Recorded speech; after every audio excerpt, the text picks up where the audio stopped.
Latar belakang pembentukan OJK.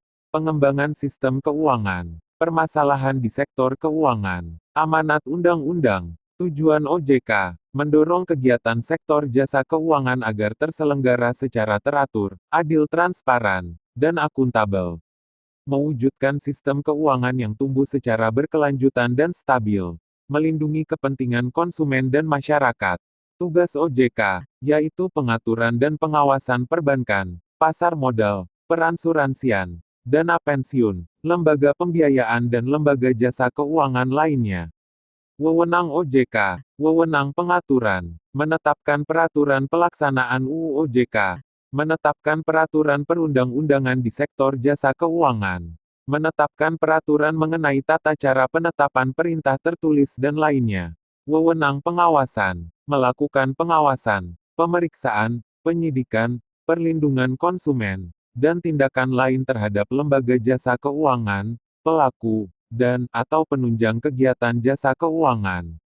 Memberikan perintah tertulis kepada lembaga jasa keuangan dan/atau pihak tertentu. Melakukan penunjukan dan penggunaan pengelola statuter.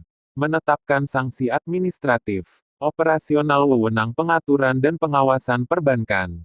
Aspek kelembagaan. Profil risiko. Aspek kehati-hatian. Operasional wewenang antar sektor keuangan. Perbankan. Sekuritas. IKNB, strategi persiapan pengalihan tugas pengawasan bank dari BI ke OJK.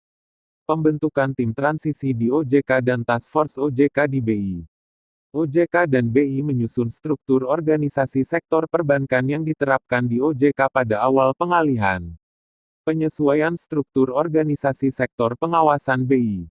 Implementasi mirroring BI OJK.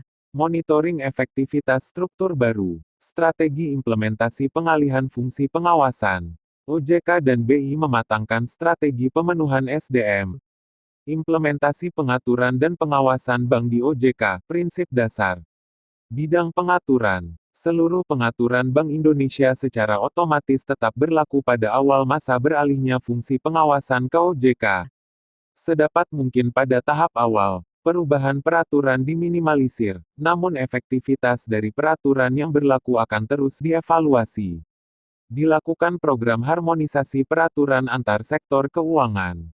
Mengikuti prinsip rule-making rules dalam penyusunan peraturan.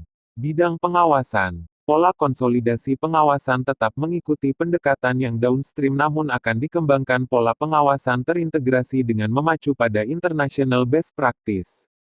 Dipastikan ketersediaan data yang lebih lengkap, akurat dan up-to-date. Capacity building SDM terus dilanjutkan. Pola komunikasi yang lebih terbuka. Melanjutkan kesinambungan kerjasama dan koordinasi dengan otoritas lembaga lainnya. Mengoptimalkan wewenang penyidikan guna memastikan penegakan hukum. Tantangan ke depan dalam pengawasan sektor keuangan. Aspek pengawasan akan semakin kompleks. Pola koordinasi antar lembaga perlu disusun sehingga dapat diminimalisir overlap antar institusi dan pengawasan.